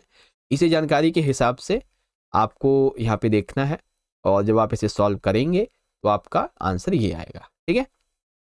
चलो अब है हमारा अगला क्वेश्चन कि दिए गए चित्र का अध्ययन करें और पूछे गए प्रश्नों के उत्तर दीजिए। तो चित्र देखिए यहाँ पे क्या दिया गया है, ये है चाइना, ठीक है। चाइना अब साइकिल के रूप में इसलिए दिखाया गया क्योंकि साइकिल का ज्यादातर प्रोडक्शन पूरे भारत में चाइना करता है। अब इसके एक पहिए में तो है $, डॉलर का मतलब हो गया यहाँ पे पूंजीवाद। क्या हो गया? पूंजीवाद, यानी कि इसने पूंजीवाद व्यवस्था अपनाई। अभी जो हाशिया आपको दिख रहा है ये साम्यवाद है, ठीक है, साम्यवाद, ठीक है, या समाजवाद कह लीजिए। तो चीनी अर्थव्यवस्था के बारे में दर्शाया गया। अब देखो चीन का प्रतिनिधित्व करने के लिए साइकिल को प्रतीक के रूप में क्यों चुना गया है? तो जैसे कि आपको मैंने बताया था कि जो चाइना है वो ज़्यादातर साइकिल का प्रोडक्शन करता है, इसीलिए साइकिल के रूप में यहाँ पे दिखाया गया है, ठीक है। सेकंड क्वेश्चन, साइकिल के दोनों पहियों के अंदर चिन्ह क्या दर्शाते हैं? तो ये चिन्ह क्या दर्शाते हैं बच्चों? अगले पहिए में हथौड़ा और दरांती है और पिछले पहिए में डॉलर है, ठीक है। तो हथौड़ा और दरांती जो है वो दर्शाते साम्यवाद को, और पहिए में जो डॉलर है वो दर्शाता है पूंजीवाद को, ठीक है। अगला, यह चित्र यानी कि कार्टून किस बात का संकेत है? तो संकेत ये है कि चाइना जो है ना वो साम्यवादी सरकार का भी और पूंजीवादी व्यवस्था, इन दोनों का समायोजन है। जैसे भारत ने मिश्रित अर्थव्यवस्था अपना रखी थी, है, पूंजीवाद भी और उदार क्या बोलते हैं समाजवाद भी, है ना। तो इसी तरीके से चाइना में साम्यवादी सरकार और पूंजीवादी व्यवस्था दोनों का संयोजन है, ठीक है। ये चीजें हैं। उसके अलावा साइकिल के प्रतीक के माध्यम से कार्टून क्या संदेश देना चाहता है?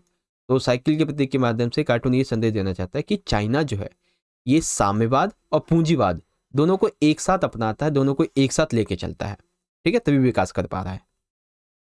ओके, तो इस तरीके से हमारा ये जो कार्टून वाला क्वेश्चन था ये पूरा हो गया, ठीक है। अब जो बच्चे इंग्लिश मीडियम के हैं यहाँ से देख लें एक बार, ये आपके क्वेश्चन है सारे के सारे, और देख सकते हैं हर एक क्वेश्चन का आंसर भी यहाँ पे मैंने बोल्ड किया हुआ है ताकि आपको अच्छे समझा सकूं, ठीक है। तो आप यहाँ से देख लीजिए सारी चीज़ें यहाँ पे लिखी हुई हैं। ओके, चलो अब बढ़ेंगे हम अपने अगले सेक्शन की तरफ, ठीक है। अगला सेक्शन खंड नंबर ई, और खंड ई जो है ये हमारा 24 नंबर का है, क्योंकि बच्चों इसमें 6 नंबर के हमारे 4 क्वेश्चन है, वैसे अथवा भी होंगे तो 6 नंबर के हमारे 8 क्वेश्चन बन जाते हैं, ठीक है। चलो बच्चों ध्यान से समझें। देखिए पहला क्वेश्चन क्या है कि सुरक्षा की जो अपारंपरिक अवधारणा है इसका मतलब क्या है, और मानवता की सुरक्षा संबंधी संकीर्ण तथा व्यापक अर्थों में अंतर स्पष्ट करो, ठीक है। चलो आओ ध्यान से समझते हैं। देखो सुरक्षा की जो अपारंपरिक धारणा है, इस धारणा में सैन्य खतरा तो होता ही है, ठीक है, साथ ही साथ मानवीय अस्तित्व पर चोट पहुंचाने वाले खतरे और आशंकाओं के साथ साथ वैश्विक सुरक्षा को खतरा पहुंचाने वाले खतरों और आशंकाओं को शामिल किया जाता है, ठीक है।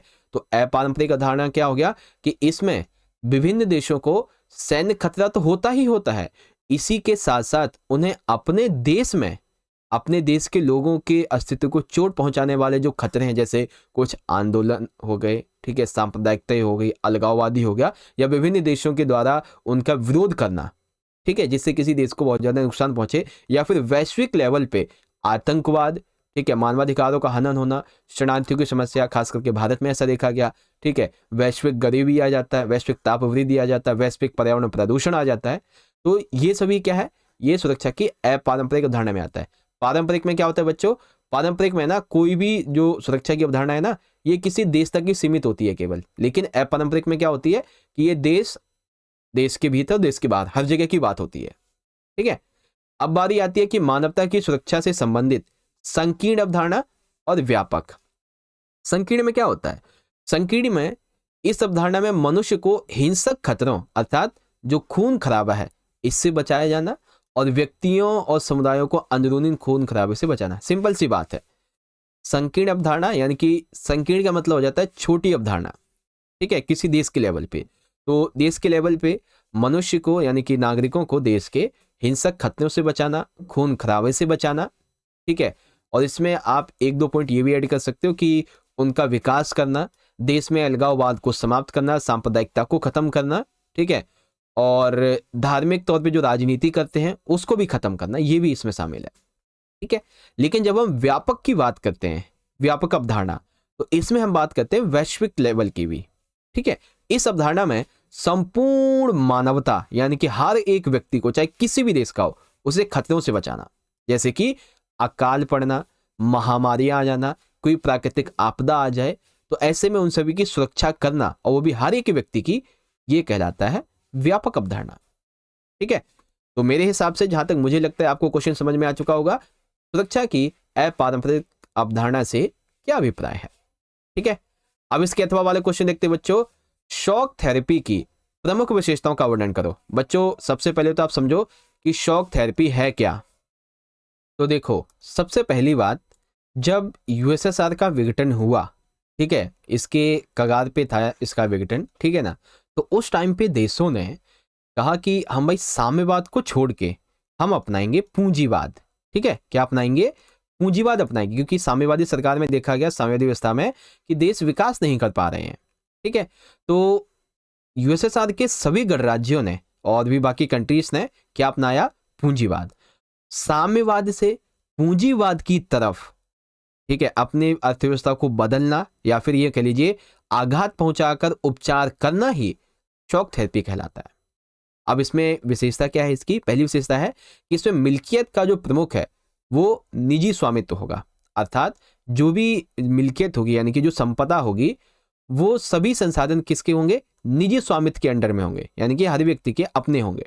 इसके अलावा राज्य की संपदा का निजीकरण, यानी कि साम्यवादी सरकार में जो राज्य की संपदा थी, जो राज्य के संसाधन थे, उनका भी अब प्राइवेटाइजेशन कर दिया गया, निजीकरण कर दिया गया। इसके अलावा जो सामूहिक फार्म होते थे जिसमें राज्य जो थी वो अपना योगदान देके चलाती थी, अब वही सामूहिक फार्म निजी फार्म बना दिए गए, क्योंकि जब निजी फार्म बनेंगी, निजी कंपनियां बनेंगी, तो इससे वो अपने मुनाफे के बारे में ज्यादा सोचेंगे, ज्यादा पैसा कमाना और काम करना चाहेंगे, है ना। इसके अलावा मुक्त व्यापार व्यवस्था को अपनाना, यानी कि अब जो है ना, पूंजीवाद के तहत इन देशों ने मुक्त व्यापार को अपनाया, यानी कि फ्री ट्रेड पूरे वर्ल्ड के लिए अपनाना शुरू कर दिया। ठीक है, अब इससे क्या होगा? इससे मुद्राओं की आपसी परिवर्तनीयता हो गई, अर्थात मुद्राएं जो थी, ठीक है, लाइक डॉलर, यूरो हो गई, ठीक है, दिरहम वगैरह वगैरह, जो भी वर्ल्ड ट्रेड में ज्यादातर चलती हैं, ऐसी मुद्राओं की विभिन्न देशों में परिवर्तनीयता हो गई, यानी कि उनका चलन हो गया। इसके अलावा पश्चिमी देशों की आर्थिक व्यवस्था से जुड़ाव, यानी कि जो वेस्टर्न कंट्रीज डेवलप थी, उन सभी कंट्रीज से इन शॉक थेरेपी अपनाने वाले देशों ने, पूंजीवाद व्यवस्था के अपनाने नए देशों ने अपना संबंध स्थापित किए। इसके अलावा पूंजीवाद के अतिरिक्त किसी भी वैकल्पिक व्यवस्था को स्वीकार नहीं किया गया, यानी कि किसी को भी स्वीकार नहीं किया गया। ठीक है, अब इसी में ना एक क्वेश्चन आपका ये बन सकता है कि इसके परिणाम क्या थे। ठीक है, तो इसके परिणामों में सबसे पहला परिणाम था बच्चों, आप सभी को पता होगा, गराज सेल। ठीक है, उद्योगों को औने पौने दामों पे बेचा जाना। सेकंड, देश की जो जीडीपी थी इसका गिर जाना, देश का कर्जे में चला जाना, देश जो है उसकी इकोनॉमिकल कंडीशन की वजह से देश में गरीबी और वो जो बोलते हैं ना भ्रष्टाचार वगैरह, ये फैल जाना। पांचवा, जो अमीर और गरीब के वर्ग की खाई थी वो बहुत ज़्यादा बढ़ गई, और इसमें आ जाएगा आपका माफिया वर्ग का उदय। ठीक है, ये लोगों का शोषण करने वाले थे।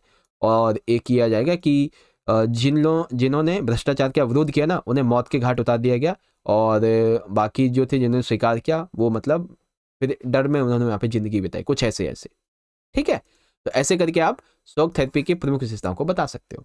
अब सेम इन दोनों ही क्वेश्चंस को इंग्लिश मीडियम में देखेंगे बच्चों। देखो, what is mean by non traditional concept of security, differentiate between the narrow and broad meanings of security of humanity. ठीक है, तो देख लीजिए आपके सामने सारी बातें लिखी हुई हैं। एंड देन इसका अथवा वाला क्वेश्चन क्या कहता है कि describe the main features of shock therapy. तो शॉक थेरेपी के मेन फीचर्स क्या क्या हैं बच्चों, इसके बारे में भी आप यहाँ से पढ़ सकते हो। ठीक है, सारी बातें लिखी हुई हैं, आप यहाँ से सारी चीज़ों को देख सकते हो। ओके बच्चों, चलो आगे बढ़ते अगले क्वेश्चन की तरफ। अगला है बच्चों, भारत और चाइना संबंधों में मतभेद और सहमति के बिंदु बताइए, अर्थात भारत और चीन के बीच में किन बातों को लेकर विवाद है और किन बातों को लेकर सहमति है। तो पहले बात करेंगे मतभेदों की, डिसएग्रीमेंट्स की।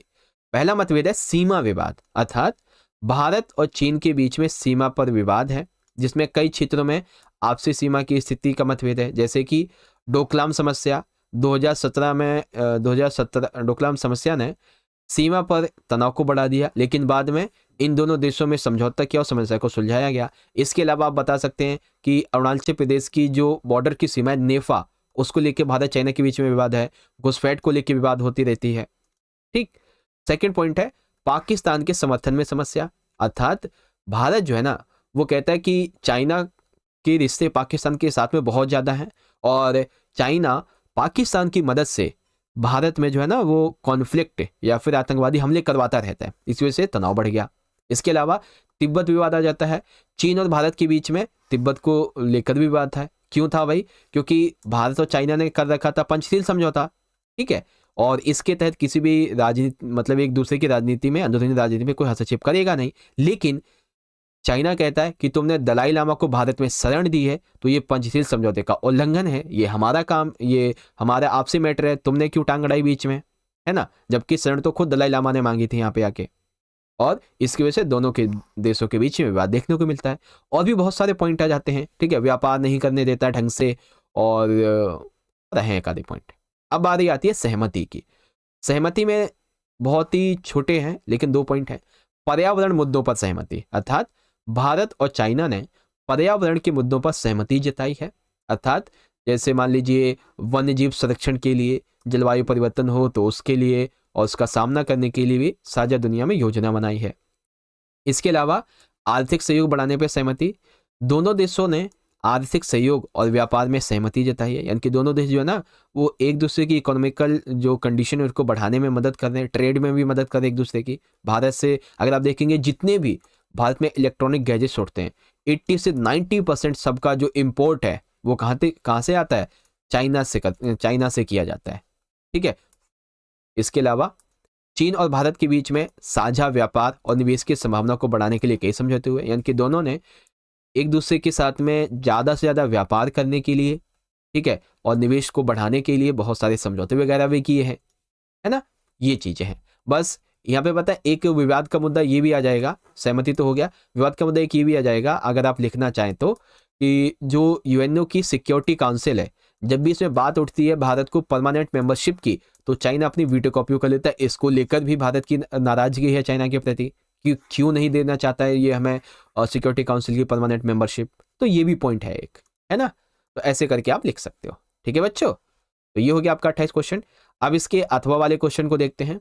अथवा वाला क्वेश्चन है बच्चों, दक्षिण एशिया के क्षेत्र में शांति और सहयोग को कैसे बढ़ाया जा सकता है स्पष्ट करो। यानी कि जो साउथ एशिया की कंट्रीज हैं, इन देशों में शांति और सहयोग को कैसे बढ़ाया जा सकता है ये बताओ। तो देखो बच्चों, दक्षिण एशिया में बांग्लादेश, भूटान, भारत, मालदीव, नेपाल, पाकिस्तान, श्रीलंका, ये सभी शामिल है। अफगानिस्तान को 2007 में शामिल किया गया था, वो बात अलग है। अब बारी आती है कि इनमें कैसे सहयोग को बढ़ाया जा सकता है। तो सहयोग बढ़ाने के कई तरीके हैं। मेरे विचार से क्षेत्र में शांति सहयोग कई तरीके से बढ़ाया जा सकता है। सबसे पहला, ये जितने भी दक्षिण एशियाई देश हैं, ठीक है, ये सभी मुक्त व्यापार पर सहमत हो, यानी कि सभी जो है ना बिना वीजा के मुक्त व्यापार पे सहमत हो, ठीक है, बिना किसी ज्यादा टैक्स वैक्स के, ठीक है। इसके अलावा मुक्त व्यापार समझौते के पीछे यही भावना है। इसके अलावा यह सभी देश अपनी जो विवाद है इन्हें शांतिपूर्ण प्रयास के द्वारा हल करें। जैसे कि आप सभी को पता है, भारत जो है इसको बांग्लादेश के साथ, पाकिस्तान के साथ और श्रीलंका के साथ, खास करके इन तीनों के साथ में छोटे मोटे और बहुत बड़े बड़े विवाद हैं। तो इसका शांति और सहयोग ऐसे हो सकता है कि इन विवादों को शांतिपूर्ण तरीके से सॉल्व किया, जैसे कि बातचीत के माध्यम से। गैर इलाकाई शक्तियों को इस क्षेत्र से अलग रखने का प्रयास करें, यानी कि जैसे है ना कि पाकिस्तान में अमेरिका का ज़्यादा वो देखा जाता है, क्या बोलते हैं, हस्तक्षेप, चाइना का भी हस्तक्षेप ज़्यादा है। बांग्लादेश में भी ऐसा ही देखा जाता है कि ये जो एक्चुअल में जो पाकिस्तान है उसका हस्तक्षेप ज़्यादा है। तो ये जो है ना हस्तक्षेप, या फिर अन्य साउथ एशियन कंट्री के अलावा जो भी इसमें हस्तक्षेप कर रहे हैं उसके कम करने का प्रयास करें। इसके अलावा एकीकृत बाजार का गठन करें और आपसी व्यापार में वृद्धि करें, और सीमा विवादों को द्विपक्षीय वार्ता से हल करें। आप सभी को बताया बांग्लादेश हो गया, नेपाल हो गया, श्रीलंका हो गई और चाइना हो गया, इन सभी के बीच में भारत का बहुत ज़्यादा सीमा विवाद है, तो इसको सॉल्व करें। इसके अलावा किसी भी प्रकार की आतंकवादी गतिविधियों पर पूर्णतः पाबंदी हो, यानी कि कोई भी कंट्री भारत या फिर अन्य किसी देश पे साउथ एशिया में एक दूसरे पे कभी आतंकवादी जो गतिविधि वो ना करें। तो इससे जो है ना आसानी से शांति और सहयोग को बढ़ाया जा सकता है, ठीक है। अब इनमें से देखो मैंने 1 2 3 4 5 6 7 पॉइंट बता दिए। आप ये पूरे लिख दोगे तो भी 6 नंबर मिल जाएंगे, और इसमें 1 से 2 और भी ऐड करोगे तो वो भी चल जाएगा, ठीक है। आगे समझ। चलिए अब आपको अथवा वाला क्वेश्चन बता देते हैं, मतलब इंग्लिश मीडियम में। Right the points of difference and constitutions in India China relations. तो पहले जो एग्रीमेंट्स हैं इसके बारे में बात कर लेंगे, ये रहे आपके, ठीक है। फिर यहाँ पे जो एग्रीमेंट्स हैं उसके बारे में बात कर लेंगे, ये रहे दो। अब इसके अथवा वाला क्वेश्चन देखो बच्चों कि how can peace and cooperation be enhanced in the region of South Asia. तो कैसे हो सकता है, तो मेरे हिसाब से ये पॉइंट इसके बनते हैं जिससे आप यहाँ से इजीली पढ़ सकते हो, रीड आउट कर सकते हो, ठीक है। समझ गए बच्चों। चलो आगे देखेंगे अगले क्वेश्चन को, और बहुत ही बढ़िया क्वेश्चन है बच्चों, बहुत अच्छा प्रश्न है।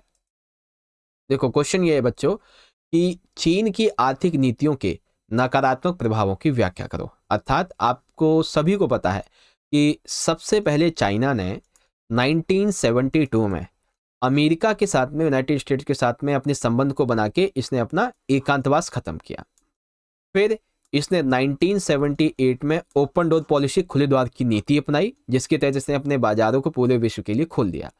फिर 1980 या फिर 4 के आसपास इसने सेज की स्थापना की, ठीक है, SEZ। सेज की फुल फॉर्म है स्पेशल इकोनॉमिक जोन, यानी कि ऐसे क्षेत्र जहां पे सिर्फ और सिर्फ ट्रेड होगा, ठीक है, विशेष खास करके उसी के लिए बनाए गए। तो इन सभी का इसने क्या किया, शुरुआत की। अब इसकी वजह से वर्ल्ड लेवल पे चाइना जब वो धीरे धीरे करके पावरफुल कंट्री बनता चला गया, ठीक है। आपने वो कहावत सुनी है ना कि हर सिक्के के दो पहलू होते हैं। तो एक तरफ जहां इसका विकास हो रहा था, तो वहीं दूसरी तरफ अंदरूनी तौर पे ये अपने आप को कमजोर भी कर रहा था। क्यों कर रहा था, सबसे पहला कारण था चीन में बेरोजगारी में वृद्धि हुई, क्योंकि बड़ी बड़ी बहुराष्ट्रीय जब कंपनियां आती हैं तो छोटे छोटे कुटीर उद्योग खत्म हो जाते हैं। तो इससे चाइना में बेरोजगारी, अनएम्प्लॉयमेंट ज्यादा बढ़ गया। एक डेटा के हिसाब से 10 करोड़ लोग यहाँ पे बेरोजगार थे, ठीक है। महिलाओं को रोजगार और काम करने की हालत खराब थी, यानी कि जो महिलाएं थी वो जो भी काम करती थी, उनकी जो भी सिचुएशन थी उस टाइम पे वो काफी ज्यादा खराब हो गई थी। इवन उन्हें गर्भावस्था में, बीमारी में भी काम करना पड़ता था, ठीक है। पर्यावरण को नुकसान हुआ क्योंकि बहुत ज्यादा विकास किए, उद्योग लगाए गए, तो सिंपल सी बात है इन्वायरमेंट को तो बहुत ज्यादा हार्म पहुंचेगा ही। इसके अलावा भ्रष्टाचार में वृद्धि हुई। अब सभी अपना विकास करना चाहेंगे, ज्यादा से ज्यादा पैसा कमाना चाहेंगे, तो भाई भ्रष्टाचार तो बढ़ेगा ही, ठीक है ना। और अमीर जो था वो बहुत ज्यादा अमीर हो गया, और जो गरीब था वो और ज्यादा गरीब होता चलेगा। ये फैसले, ये जो है ना, ऐसी चीजें हुई, ठीक है। तो चाइना की जो आर्थिक नीति थी, इसके ये नकारात्मक प्रभाव पड़े हैं, जो कि आपको यहाँ पे मैंने बता दिए हैं। आशा करता हूँ समझ गए होंगे, ठीक है। चलो अब इसी के अथवा वाले क्वेश्चन को देखते बच्चों। वैश्विक राजनीति में महत्वपूर्ण बन चुके किन्हीं 4 पर्यावरणीय सरोकारों को स्पष्ट करो। तो वैश्विक लेवल पे पर्यावरण के मामले में ऐसे कौन से जो पर्यावरण मामले हैं जो अब चर्चा के विषय बन चुके हैं, उसके बारे में। तो चर्चा के विषयों में सबसे पहला जो विषय है वो है कृषि योग्य भूमि में कमी। अर्थात आज वैश्विक राजनीति में कृषि योग्य भूमि की कमी एक महत्वपूर्ण समस्या है। क्यों भाई, क्योंकि कृषि योग्य भूमि की अगर कमी होगी तो ये खाद्य सुरक्षा और अनाज उत्पादन, इन सभी को प्रभावित करती है। और इसका सामना करने के लिए दुनिया भर में प्रिय किसानों का सहारा लेती है। इसके अलावा स्वच्छ पेयजल की कमी, अर्थात पूरे विश्व में अच्छे स्वच्छ पीने के पानी की कमी होती चली जा रही है। फिर वनों की कटाई और प्राकृतिक वनों का उन्मूलन, अर्थात तेजी से जो बढ़ रही जनसंख्या है और वन्य जीवों का संरक्षण, इसकी आवश्यकता से जुड़े जो वन हैं उनकी कटाई की जा रही है, प्राकृतिक वन खत्म हो रहे हैं, और ये वैश्विक राजनीति में एक महत्वपूर्ण मुद्दा बन गया है। वन्य जीवों के संरक्षण और प्रदूषण को नियंत्रित करने के लिए सशक्त कदमों की आवश्यकता है। ये चीजें यहाँ पे बताई गई हैं। इसके अलावा ऊपरी वायुमंडल में ओजोन में कमी, अर्थात आप सभी को पता है कि पृथ्वी की जो वो है ना परत, क्या नाम है, आई थिंक आयन मंडल है या फिर समताप मंडल। हाँ, समताप मंडल है बच्चों, 11th में आपने जियो में पढ़ा होगा। समताप मंडल है, उसी में कुछ 50 मीटर से लेके 70 या 80 मीटर तक ओजोन परत भी पाई जाती है। तो पृथ्वी के ऊपर जो वायुमंडल है इसमें ओजोन में कमी आ रही है, और ये पर्यावरण एक समस्या बनती जा रही है। क्यों, क्योंकि ये जो परत है ना, ये हाई जो रेडिएशन है इससे हमें बचाने, ये इससे बचाने में महत्वपूर्ण रोल प्ले करती है। इसके अलावा वैश्विक स्तर पर ओजोन की जो सुरक्षा है और उसकी आपूर्ति को बनाए रखने के लिए सामूहिक प्रयासों की हमें आवश्यकता है। समुद्र तटीय प्रदूषण में वृद्धि वृद्धि अर्थात समुद्र के तटीय इलाके जो हैं, यहाँ पे लोग जाते हैं और कोई टूरिस्ट स्पॉट समझ के कोई एवे तो वहाँ पे गंदगी छोड़ के चले आते हैं। तो इससे क्या हो रहा है कि समुद्र का जो प्रदूषण का स्तर वो बढ़ता जा रहा है। ठीक है, इसीलिए समुद्र को सुरक्षित रखने के लिए और उनका प्रबंधन करने के लिए हमें सामूहिक प्रयास करना आवश्यक है। इसके अलावा ग्लोबल वार्मिंग, ये तो आप सभी को पता है, ये एक बहुत गंभीर समस्या है, क्योंकि वैश्विक राजनीति में ये एक महत्वपूर्ण स्थान रखने के साथ साथ ऊर्जा उत्पादन, उपयोग, वन्यजीव संरक्षण से उसको कम भी कर सकती है ग्लोबल वार्मिंग। जलवायु परिवर्तन के सामने जाने के लिए सशक्त कदम चुनने की हमें आवश्यकता है, यानी कि जलवायु परिवर्तन को सही करने के लिए हमें पावरफुल कदमों को उठाने की जरूरत है। ठीक है, तो बहुत सारी यहाँ पे मैंने आपको चीजें बता दी हैं। कृषि योग्य भूमि में कमी होना, स्वच्छ पेयजल की कमी, वनों की कटाई, प्राकृतिक वनों का उन्मूलन, ऊपरी वायुमंडल में कमी, ओजोन में, और समुद्र तटीय प्रदूषण और ग्लोबल वार्मिंग। ठीक है, तो ये हो गए आपके क्वेश्चन यहाँ पे कंप्लीट। चलिए अब इन्हीं क्वेश्चन को इंग्लिश में देखेंगे। Explain the negative effects of China's economic policies. तो चाइना की जो इकोनॉमिक पॉलिसीज हैं इसके बारे में आप यहाँ से पढ़िए, सारी चीजें लिखी हुई हैं। ठीक है, और तो और इंग्लिश में कि explain any 4 environmental concerns that have become important in global politics to reduce in arable land, lack of clean drinking water, deforestation and destruction of natural forests, ozone depletion in upper atmosphere, इसके अलावा increasing coastal pollution and global warming. ठीक है, तो ये बातें आपको यहाँ पे बतानी थी और आशा करता हूँ आप समझ गए होंगे। ठीक है, चलो बच्चों, अब हम बात करेंगे अपने 6 नंबर के क्वेश्चन की। तो 6 नंबर का हमारा जो अगला क्वेश्चन है, क्वेश्चन नंबर 30, सोवियत संघ की किन्हीं 3 सकारात्मक और किन्हीं 3 नकारात्मक विशेषता को उजागर कीजिए। यानी कि जो सोवियत संघ है इसकी आपको किन्हीं 3 सकारात्मक विशेषताएं बतानी है और कोई 3 नकारात्मक बतानी है। ठीक है, तो आओ बच्चों देखते हैं। सबसे पहले सकारात्मक विशेषताएं। अब सकारात्मक विशेषताओं में पता है क्या करोगे आप, और नकारात्मक में बस एक ही चीज आपको बतानी है, और वो है बच्चों सोवियत प्रणाली। क्या बताना है आपको? सोवियत प्रणाली के बारे में आपको बताना है। अब सोवियत प्रणाली में इसकी जो विशेषताएं हैं वो तो पॉजिटिव साइड में आ जाएंगी, सकारात्मक में, और इसकी जो वो थे ना, क्या बोलते, ये काफी कमजोर पड़ने लगी थी, वो इसके नकारात्मक में आ जाएंगे, नेगेटिव एस्पेक्ट में। तो पहले सकारात्मक फिर नेगेटिव। देखो सकारात्मक विशेषताएं, सोवियत व्यवस्था अमेरिका को छोड़कर पूरे शेष विश्व में कहीं अधिक विकसित थी। यानी कि अगर हम बात करें पूरे इस वर्ल्ड लेवल पे, अगर कोई इकोनॉमिकल कोई देश, कोई जो संघ है वो ज्यादा मजबूत है, तो उसमें यूएसए के बाद सेकंड नंबर पे यूएसएसआर आता है। ठीक है, सभी नागरिकों के लिए एक न्यूनतम जीवन स्तर सुनिश्चित था, अर्थात उनके लिए आप ये कह सकते हो कि रोटी, कपड़ा, मकान, स्वास्थ्य सुविधा, पढ़ाई लिखाई, इनका एक न्यूनतम जीवन स्तर सुनिश्चित था। ठीक है, सरकार के द्वारा लोगों की बुनियादी जरूरत की चीजों जैसे कि स्वास्थ्य सुविधा, शिक्षा, बच्चों की देखभाल, लोक कल्याण, अन्य चीजें रियायती दर पर उपलब्ध करवाई जा रही थी।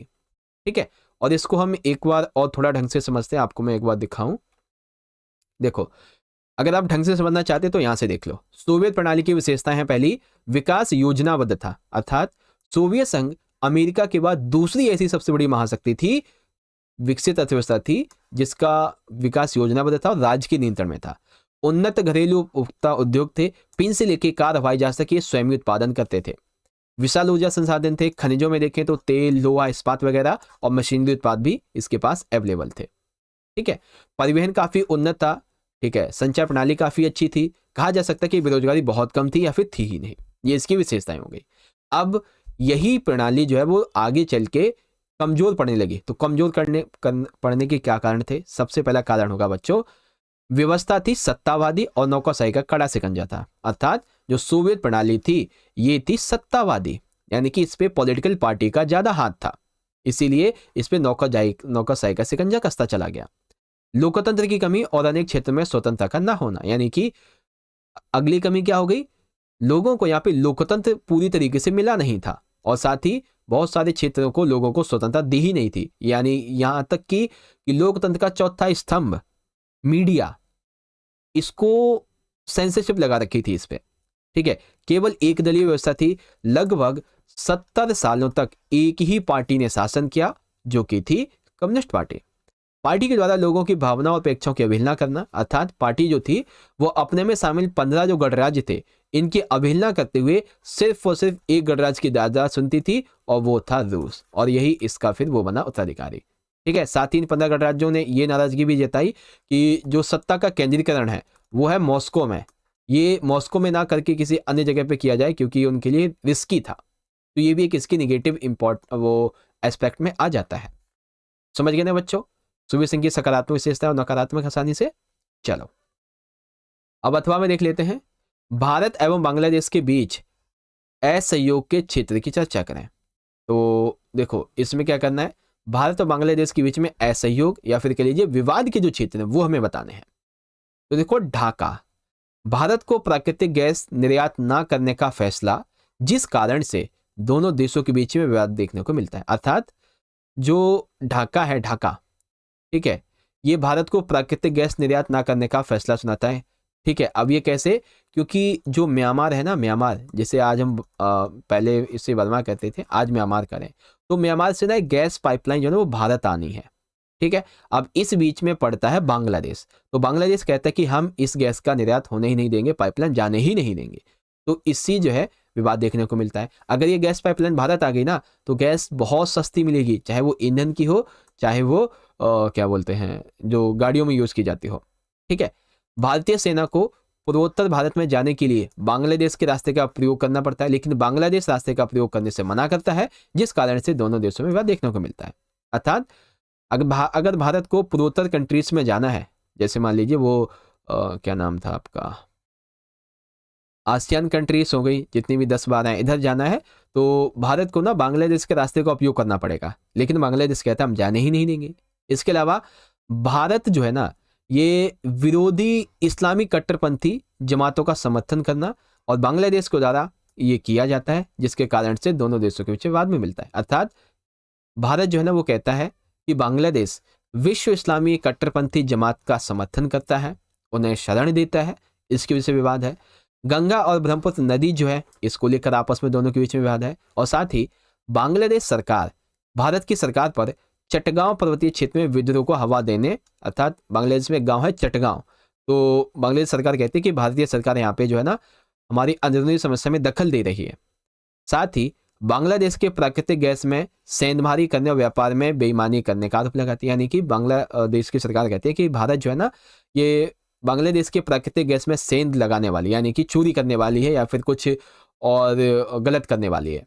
ठीक है, और साथ ही जब हमसे ट्रेड करते हैं तो ये बेईमानी के साथ में हमारे साथ में ट्रेड करते हैं। ठीक है, तो ये है कॉन्फ्लिक्ट यानी कि विवाद। तो आशा करता हूं समझ गए होंगे। तो ये हो गया आपका यहाँ पे पेपर खत्म। चलो अब जो बच्चे इंग्लिश मीडियम के एक बार यहाँ से देख लीजिए कि क्या बोलते हैं, एक सेकेंड,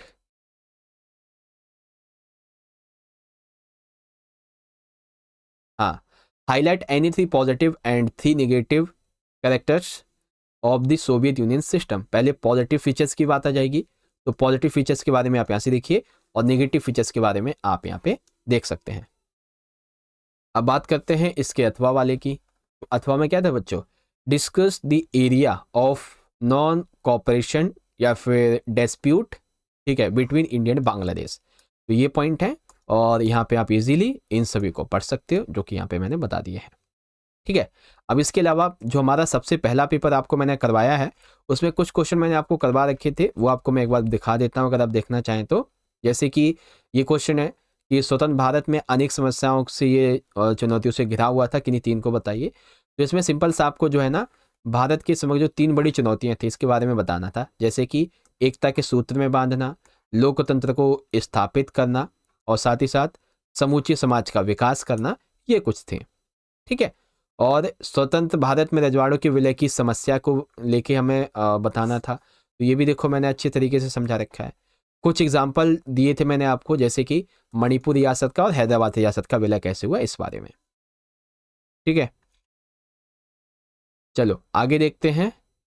अब इसमें देखो बच्चों कश्मीर के बारे में था कि कश्मीर की जो क्षेत्रीय स्वायत्ता है इसके अलग अलग पक्ष हैं, कि 3 बिंदुओं के साथ में कथन की समीक्षा करो। तो देखो बच्चों बहुत बढ़िया तरीके से कश्मीर की जो समस्या कैसे सॉल्व हुई, कैसे क्या थी, सारी बातें मैंने आपको अच्छे से समझा रखी है।